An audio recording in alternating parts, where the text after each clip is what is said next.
My name is Martina Mastin. I'm the Charles Hostler Professor of Global Business at San Diego State University. And I'm delighted to have Dr. Abdulrahman Al-Olayan from Saudi Arabia here to talk to me about the fast changing pace of transformation of entrepreneurial ecosystems in Saudi Arabia. And Abdul Rahman is also a serial entrepreneur in his own right. So, in a sentence or two, can you please tell us a little bit about your role in the entrepreneurial ecosystem in Saudi Arabia? First of all, thank you, Dr. Martina, for inviting me and having me. It really feel great to be back to SDCU. I already feel the great memories and that I had when I was a student here. So Saudi Arabia in the last few years, in 2015, there was almost zero VC, no government entities that supporting the entrepreneurial ecosystem, the SMEs, and scattered effort when it comes to the entrepreneurial ecosystem. As Vision 2030 was introduced by the Crown Prince, the landscape, the scale of the support, and even the number of entities and the structure has been transformed and changed to the positive direction. Now, the number of VCs, if we take this as an indicator,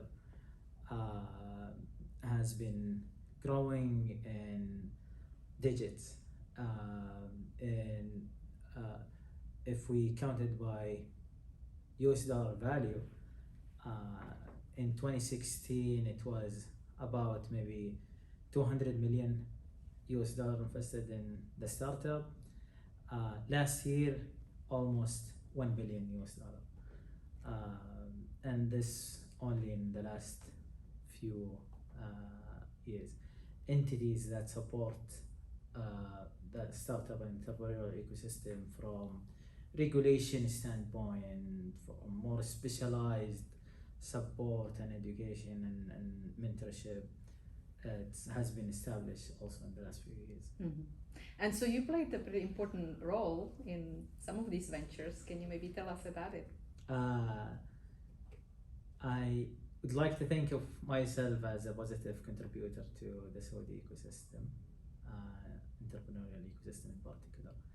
And thanks to SDCU and to you, Dr. Martin, I was well equipped when I was a student here at SDCU, as at least with the entrepreneurial and global mindset.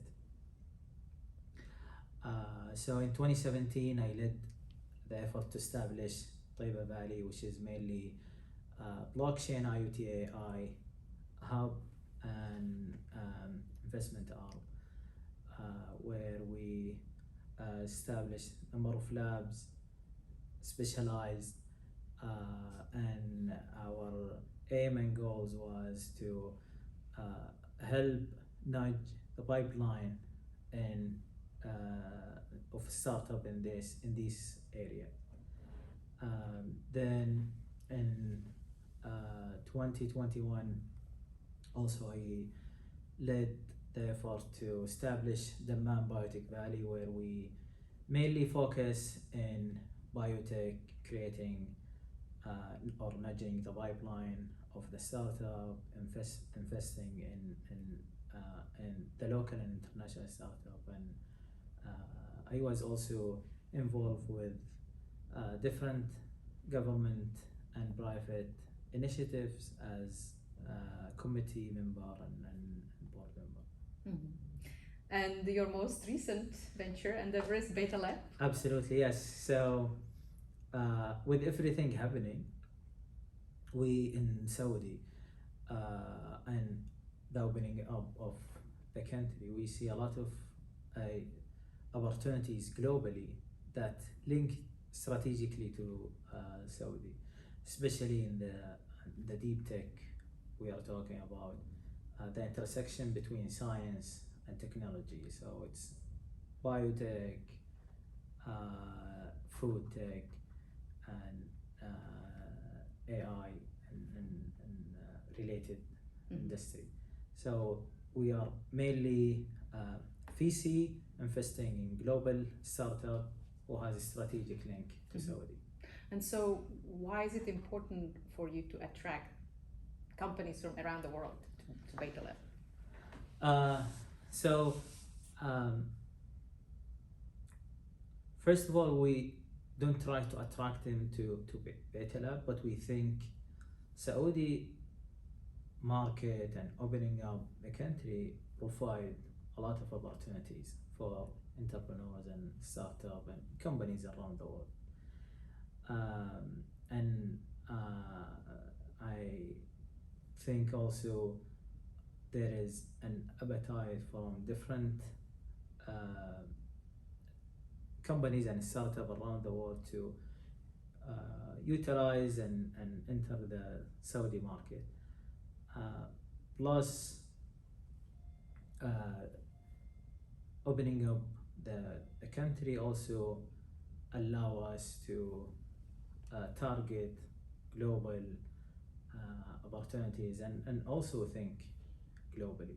This is why the combination of all of these factors contribute to establishment of Beit Lab, where we help to support and invest in global startups. So, in your view, is Saudi Arabia open for business? Absolutely. 10 years ago, I wouldn't say that. Yes. So today, you see initiatives, support, and decision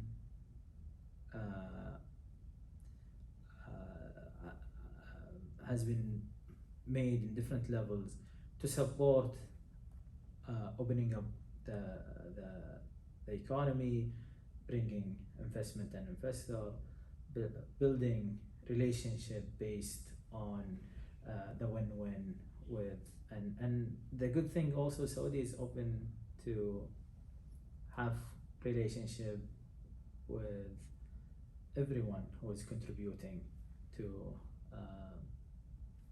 Vision 2030 and the prosperity of Saudi. So I think the mindset, the attitude in Saudi has been changed for positive and more friendly to businesses, investors around the globe. Great. Are there any challenges, or would you have any advice maybe for entrepreneurs seeking to invest in Saudi Arabia or do business in Saudi Arabia? So when it comes to challenges, maybe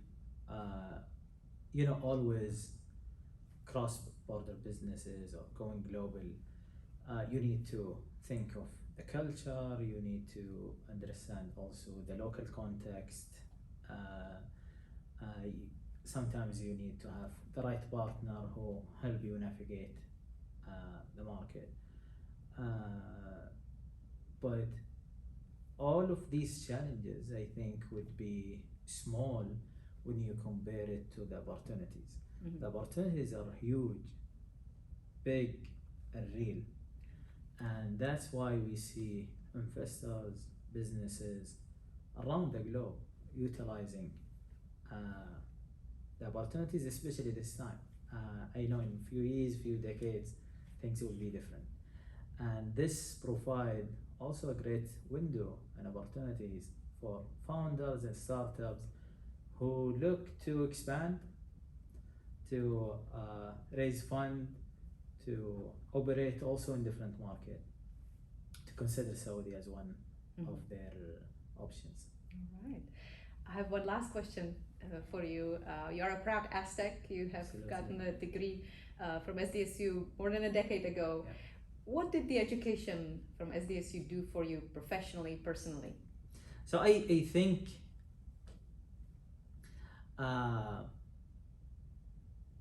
having the right mindset equipped with the right skills and attitude for communicating, doing business, negotiating, and also understanding the framework and the context of global business. This may be one of the many things that I got from here from SDCU and STIC. So I always, when I think of SDCU or San Diego, I think of the network, the opportunities, the mindset, the opening up to the rest of the world. So thank you. All right. Thank you so much, Dr. Abdulrahman. Pleasure to have you. It's a pleasure to be with you. Thank you. Thank you. Thanks.